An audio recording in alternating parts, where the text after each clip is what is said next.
김동석 상임이사, 어서 오십시오. 안녕하세요. 네. 스튜디오 오니까 좋습니다. 그렇죠. 중간 선거가 뭔지부터 좀 알려주세요. 중간 미텀이라고 영어로요. 대통령 4년 임기죠. 그 임기 중간에 선거한다 그래서 중간 선거라고 합니다.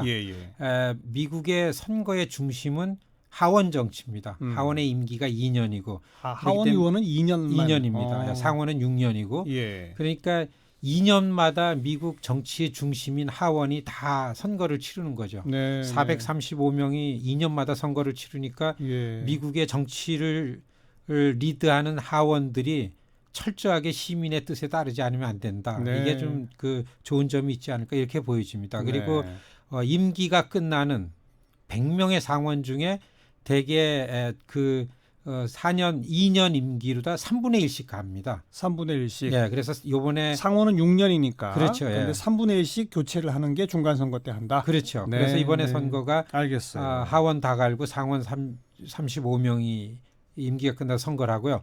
또 주지사가 35명이 주지사 선거가 있죠. 주지사도. 그러니까 이번 중간 선거 다음 주 6일 날이 굉장히 큰 선거입니다. 굉장히 크네요. 하원 전체 상원의 3분의 1, 주지사 상당수. 그렇습니다. 그렇죠? 근데 우선 미국의 이 투표 절차는 우리랑 좀 다르다면서요?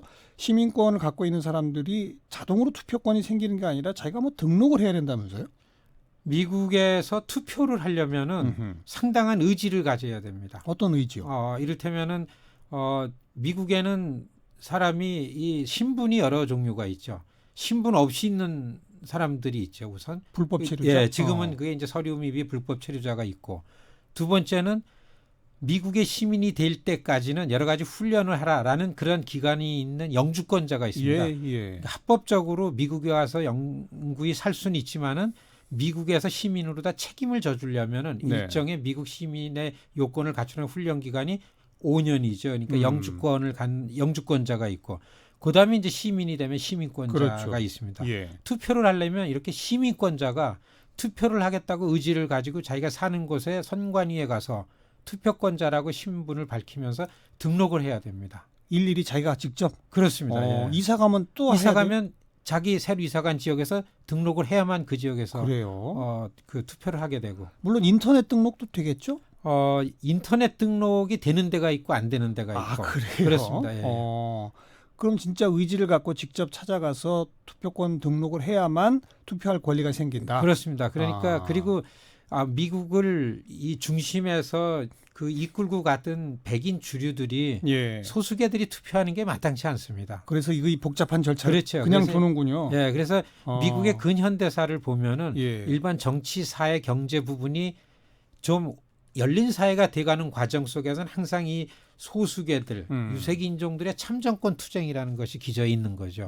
얼마나 투표권이 많이 확대됐냐에 따라 가지고 인종 문제도 해소가 되는 거고 모든 차별이 이렇게 해소되는 거죠. 그렇죠. 정치 참여. 그래서 소수계가 쉽지 않지만은 반드시 살아나려면 해야 된다.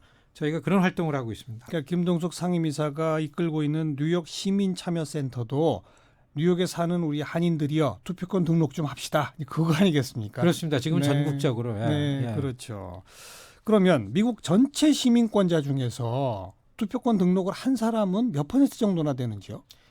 그러니까 미국 시민 전체를 평균으로 따지자면은 백인이 등록률이 한 75% 됩니다. 75%. 백인이 인구 구성에서는 한 60%나 차지하죠. 그렇죠. 그러니까 인구는 60인데 그 투표권자는 75% 정도 상회하니까. 그렇죠. 그러니까 그 정치력은 더 센 거네요. 훨씬 더 센 거죠. 그럼 흑인이나 아시안, 히스패닉 이런 쪽들은 투표권 등록률이 훨씬 낮아요?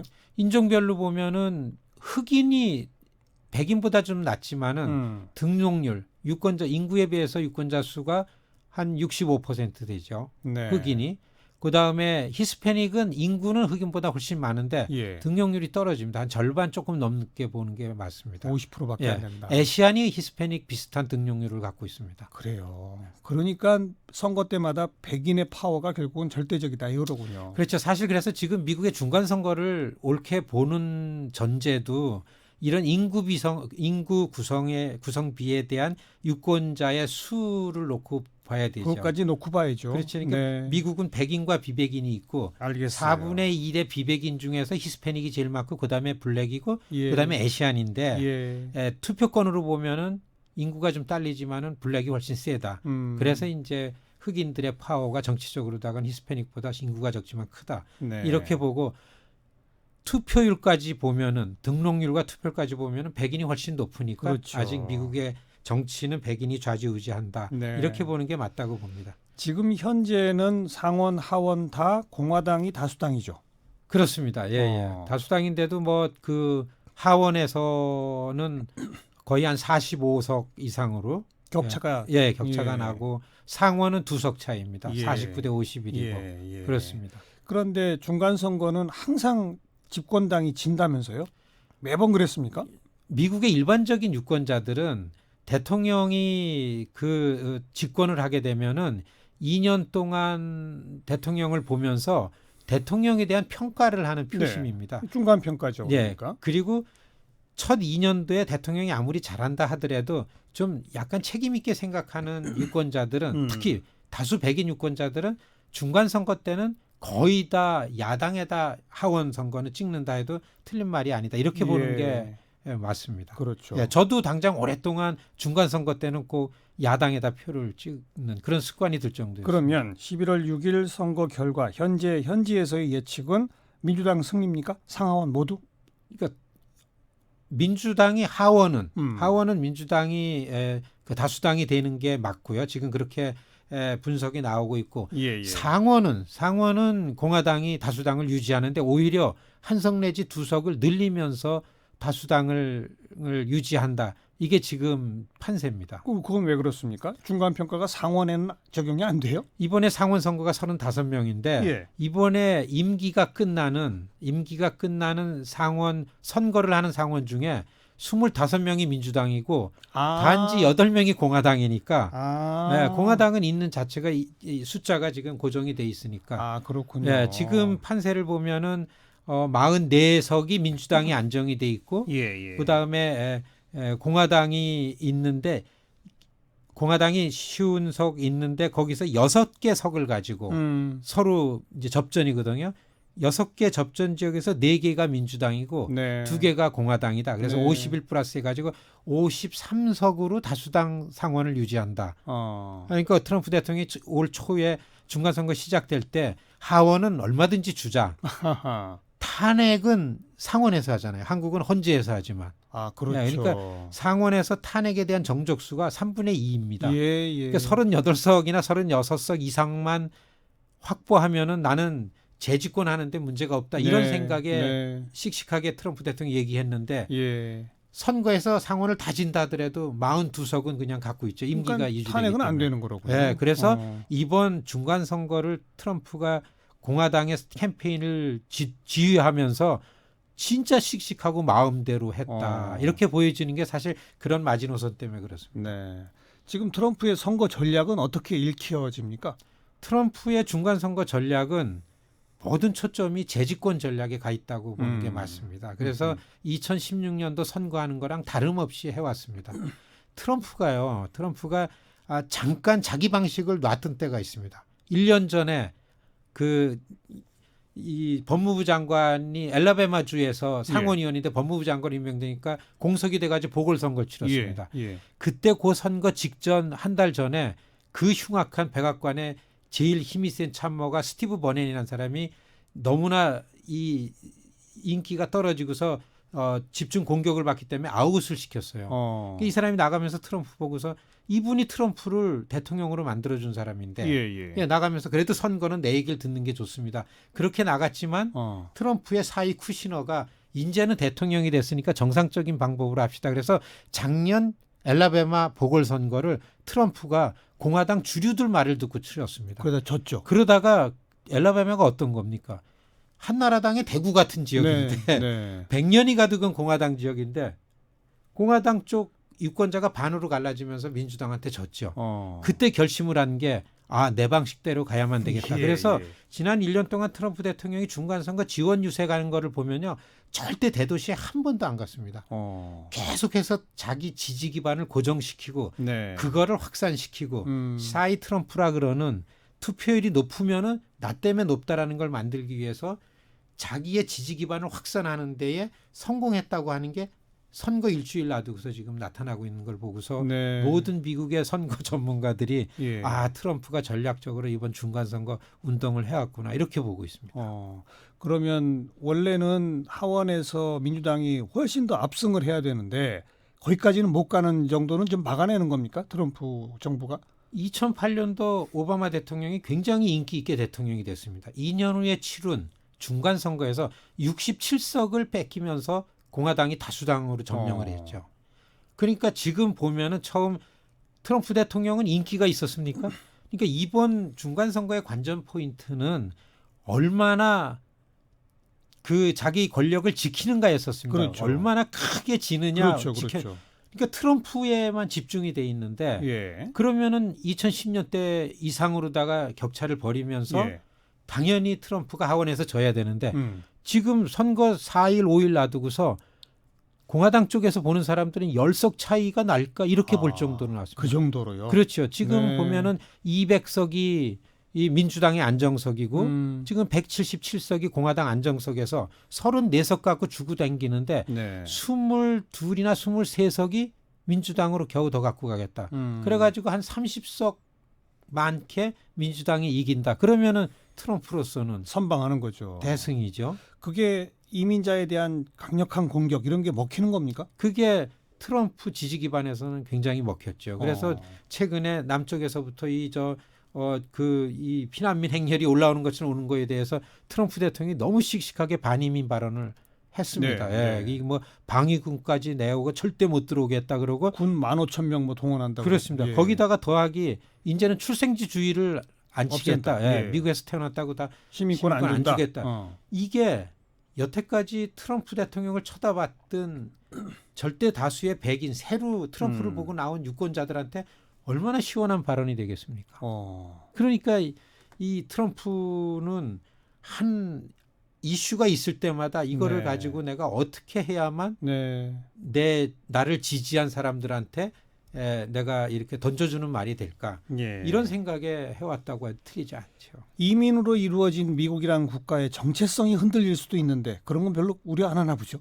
트럼프 대통령은 첫 선거 때도 그랬고 지금도 그렇고 51점으로 난 내 기반만 만들면 된다. 그러니까 트럼프 대통령이 지금 미국을 완벽하게 두 개 나라로 만들고 있죠. 그렇죠. 도시와 농촌. 예. 그러니까 이 중산층 이상과 그 이하.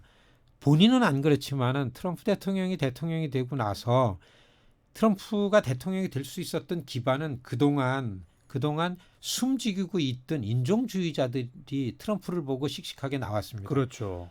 작년도 8월 달에 아시겠지만은 버지니아 살로츠빌에 가지고 네오나치스트들이 네. 나치 깃발을 들고 나왔어요. 네, KKK가 이 가면을 쓰고 나왔단 말이죠. 예. 그 백인 우월주의자들이 나와가지고 그렇게 데모를 하니까 음. 정상적이고 상식적인 시민들이 인종은 범죄인데 맞대응 시위를 하니까 그래서 이게 살인도 나고 그러지 않았습니까? 그렇죠. 그때 대통령이 쌍방이 같이 책임이 있다 그랬어요. 예. 왜 시위를 하는데 이게 말이 됩니까? 예. 그러니까 대통령을 믿고 지금 수도 없이 나오는 머리 숙이고 있던 이 허름하고도 이 진짜 피해 의식을 갖고 있는 이민자들 때문에 우리가 이렇게 살 수밖에 없다 이런 그 쇠락한 이 공업 지역뿐만 아니라 농촌에 네. 이런데 조용히 있던 다수의 백인들이 그래서 지금 미국은 세 개의 당이 있습니다. 민주당, 공화당, 트럼프 당입니다. 그러니까 트럼프 대통령의 이번 중간선거의 전략은 나를 지지한 트럼프 당의 힘을 가지고 공화당을 접수해서 공화당의 실질적인 오너가 돼서 2020년 재집권한다. 네. 이렇게 보는 게 지금까지 트럼프 전략을 이해하는 데 도움이 그래요. 됩니다.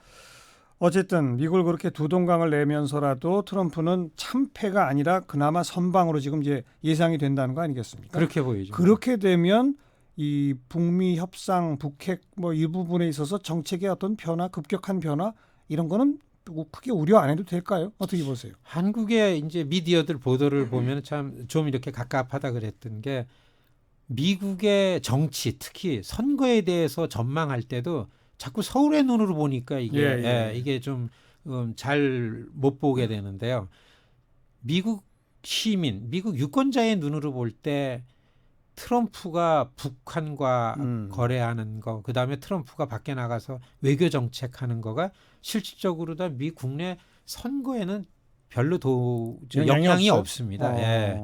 더구나 이 북과에 하는 거는 뉴스에 초점이 되고 그리고서 뉴스 메이커가 되는 데에 트럼프한테는 효자 역할을 했지만 선거 때에 가가지고서 유권자의 표심을 움직이는데 굉장히 미비합니다. 예, 그래서 자 이렇게 되면은 북한과의 이 그 뭐 싱가포르 회담을 했고 또 이 북미 정상 2차 북미 정상회담이 중간 선거를 앞둔 트럼프의 어떤 전략에서 나오는 이게 좀 갑갑했었습니다. 그게 아니다. 예, 그렇죠. 예, 그렇기 때문에 앞으로 트럼프가 이제 중간 선거에서 이 정도 선방을 해서 된다 그럴 때는 지금 트럼프는 이제는 그러면 북한 문제는 정치적인 자기 아젠다에 끼어 있는 것보다는 진짜 이거를 방향이 옳고 북과의 관계 개선을 한다라는 의지가 있으면은 훨씬 씩씩하고 의지 있게 하면은 그러면은 좀 속도가 늦더라도 의회하고 의논을 하고 이런 과정을 거치지 않을까. 지금 그 지난 주말서부터 며칠 전부터 스티브 리건이라고 그 북한 특별 대표가 한국에 왔죠. 그분이 의회에서 큰 사람입니다. 이 사람이 그 임명을 받는 걸 보고서 많은 사람들이 이제 새해 기서부터는 트럼프 대통령이 북한 문제를 의회하고서 협의하면서 가겠다는 의지가 보인다라고 전망하는 전문가가 있었고 또 앞으로 대통령의 역할은 여기까지 이제가 다라고 보는 게 맞습니다. 북한 관계는. 그래서 그러니까 제가 여쭤본 핵심은 만약 트럼프가 참패를 하게 되면 북미 관계를 쭉 풀어가려던 그 전략 자체를 급선회할 우려 이런 것들을 우리 국내에서는 좀 했었거든요. 근데 그럴 일은 별로 크게 우려 안 해도 되겠다 이런 거로군요. 그렇죠. 참패를 했다 그러면은 어떻게 보면은 트럼프가 갖고 있는 결정적인 스캔들 같은 게 다시 올라올 겁니다. 그러니까요. 그러면은 어떻게 보면요, 자기의 정치적으로 궁지에 몰린 거를 돌파하려고서 이런 아이템을 쓸 가능성이 오히려 있는 거죠. 그렇게 되면 오히려 또 대통령 권한으로 다 끝까지 이거를 밀지 않을까 이렇게 전망하는 전문가도 있고 애시당초 북과의 올림픽을 통해 가지고서 북에 대해서 자기가 크게 베팅을 할 때에도 싱가포르 회담에 대해서 결심할 때에도 항상 옆에 있었다면 러시아 스캔들로 몰릴 때였었습니다. 그래요? 네, 그래서 두 가지 다 볼 때에 수성을 한다. 트럼프가 할 때에는 굉장히 실용적으로 실질적으로 의회랑 의논을 하면서 맞은 방향의 북이랑 전쟁의 위협을 줄이고서 그 대화로 다 풀어나간다고 보여지는 부분도 많고요. 또 대패를 한다 그랬을 때는 자기의 정치적인 어려움을 돌파하는 툴로 다 쓸 가능성이 높다. 이렇게 보여지기 때문에 양쪽 다 그렇게 큰 변화가 염려는 안 된다. 우려할 건 아니군요. 그렇죠. 그렇게 보여집니다. 알겠습니다. 글쎄요. 2차 북미 정상회담은 일단 내년으로만 되어 있는데 어디로 될 것인지 미국 현지에서의 전망은 대체로 어떻습니까? 사실 유엔 때에 문재인 대통령께서 뉴욕 방문하셨을 때 트럼프 대통령이 회담한 다음에 한미 정상회담한 다음에 발언을 그냥 명확하게 하셨잖아요. 북한 문제는 금방 될 일이 아니다. 시간이 좀 걸리는 문제다. 그리고 그 평양 정상회담에서도 김정은 위원장이 이 트럼프 집권 전반기 때까지 2020년 초까지 이렇게 볼 때는 아마 미북 간에 다 그 시간에 대해서는 같이 지금 예상하고 있지 않는가. 그래서 2차 북미 정상회담도 이러한 일정을 좀 보면서 12월에 되지 않을까, 중간선거 끝난 다음에 올해 되지 않을까 전망하다 이제 1월로 넘어가지 갔죠. 않았습니까? 그래서 이 부분은 그 앞으로 이 일정을 짜면서 아마 2차 회담 일정이 정해지지 않을까. 장소도 거기에 연동해서. 그렇죠.